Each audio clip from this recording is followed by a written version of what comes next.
Hello, my name is Cameron, and today we're doing a video on Hegel's life. So let's just get straight into it. If you enjoy this video, be sure to like and subscribe. Also, if you like my new mic, let me know in the comments. But yeah, let's get into it. I might say these names wrong, but just bear with me, okay? George Wilhelm Friedrich Hegel was born in 1770 in Stuttgart, Germany. During the Enlightenment, a period of immense intellectual change.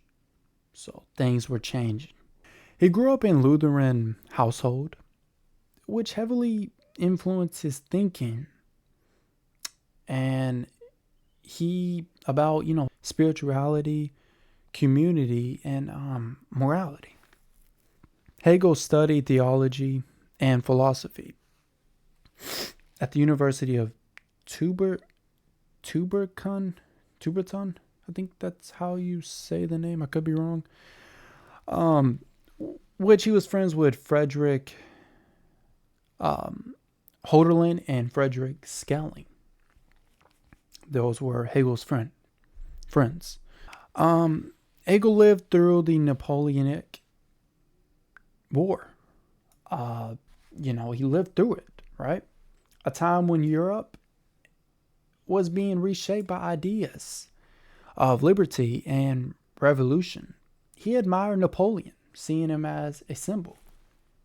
Another guy who admired Napoleon Bonaparte was Friedrich Nietzsche. He thought of Napoleon as a Übermensch. So that's pretty cool, actually, to think that Hegel admired Napoleon. Napoleon was, in Hegel's eyes, a man, not just a man, but a manifestation of Zeitgeist. I think that's how you say the word. The spirit of age, embodying the transition from monarchy to monarchy.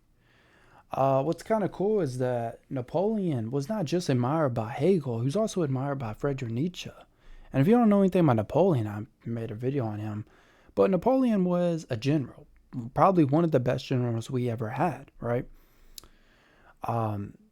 He was definitely a genius in his, strategies, but his war tactics. But let's get back to the video. We're losing track, right? After years of teaching and struggling financially, Hegel published his Phenomenology, I think that's how you say it, Spirit in 1807.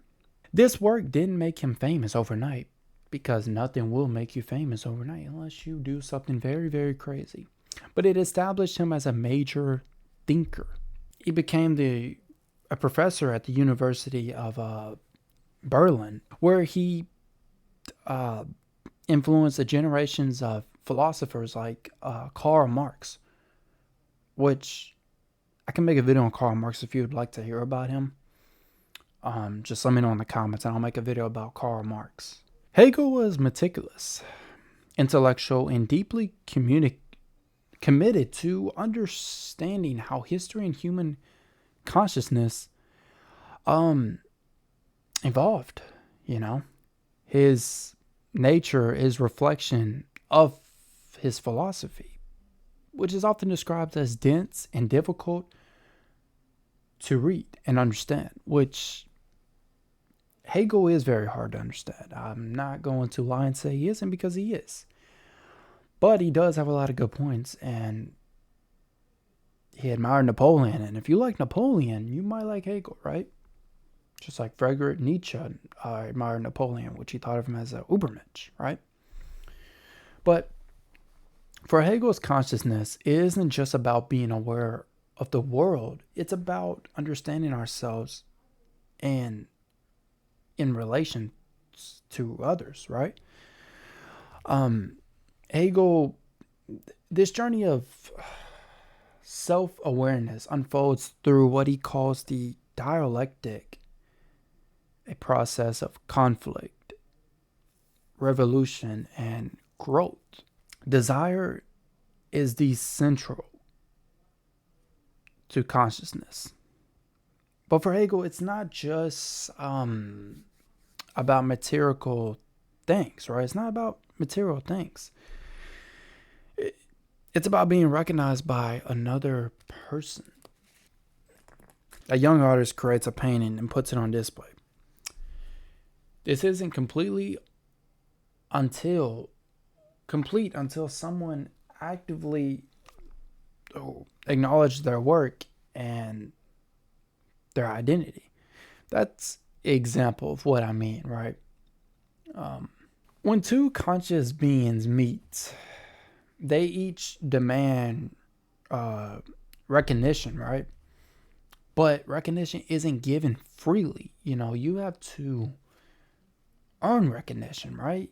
It has to be earned or taken. Maybe you intimidate someone and that makes them recognize you, or you do something great. You make an Apple product and they're like, "Hey, that's Cameron. He's the guy who made Apple." You're always gonna remember him, right?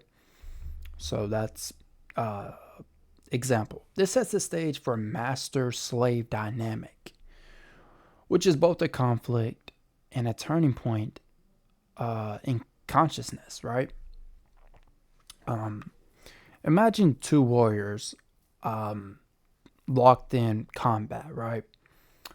And the other submits, so that's a slave, and this creates a hierarchy of power. But it's not as simple as it seems, right? The master appears to be in control, right? Commanding the slave to work and satisfy their desire. The slave, through labor, begins to reshape the world and gain self-awareness. Example, consider the enslaved individuals during the American Civil War. Through their struggles and labors, they forged a path towards freedom and reshaped the moral consciousness of a nation.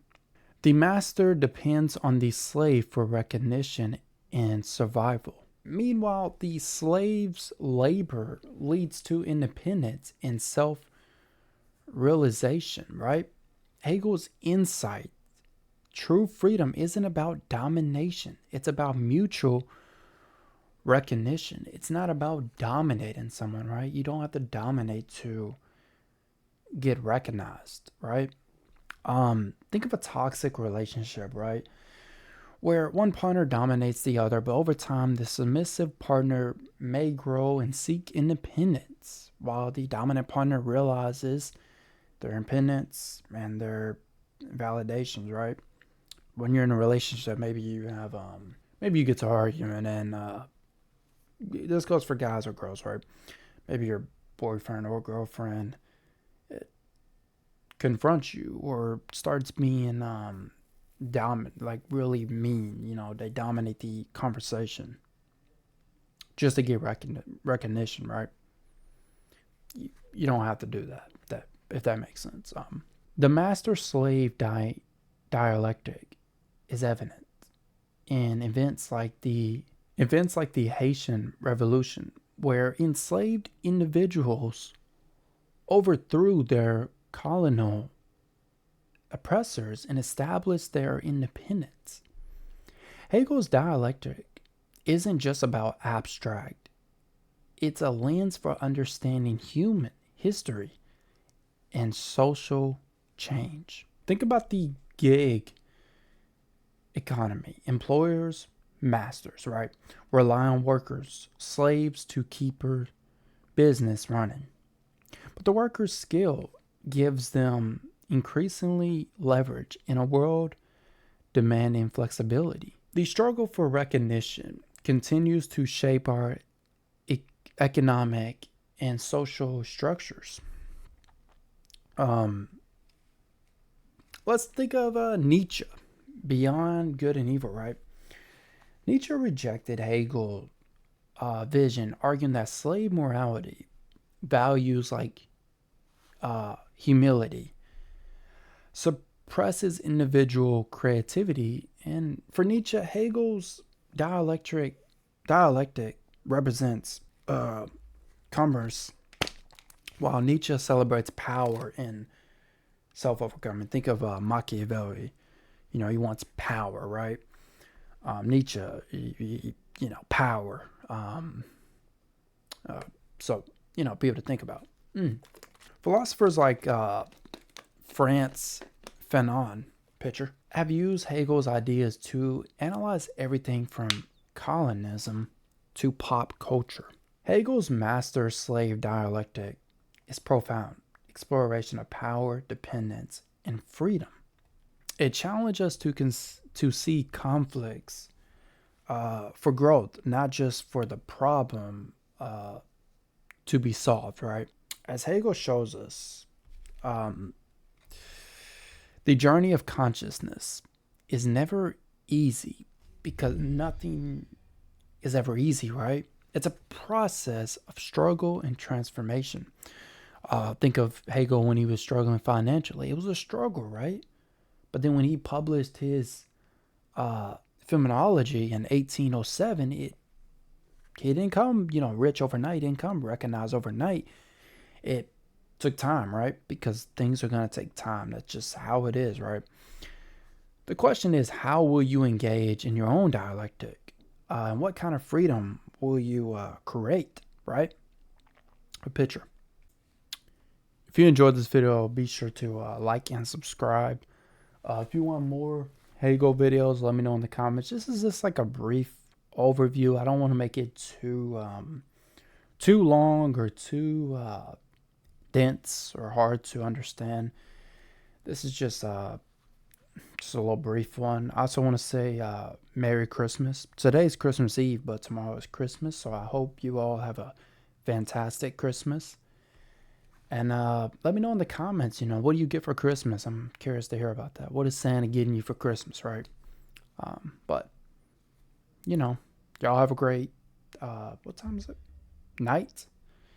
And I'll see you in the next video. I also want to add this. I know I'm still adding the video, but if y'all want timestamps in the video, let me know. I'm trying to work on that. I'm going to try to reorganize my video better so when you can see in the comments a timestamp where I talk about every point. I'm going to definitely do that for my next video. I just realized I didn't do this for this video. I tried to, but it didn't go as planned. But I will do that in the next video. I'm just letting you know. But yeah, no, Merry Christmas. It's Christmas Eve, and I hope you all have a fantastic Christmas. Let me know what all you get for Christmas, And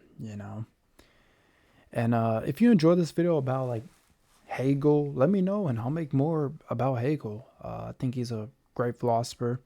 If you also want to hear about Hobbes or Plato or Aristotle or, any philosopher, let me know in the comments and I'll do my research and I'll make a video. This is just a brief overview, not too complicated, not too much. So let me know if you enjoy this video. Be sure to like and subscribe. And I hope you all have a Merry Christmas, and I'll see you in the next video.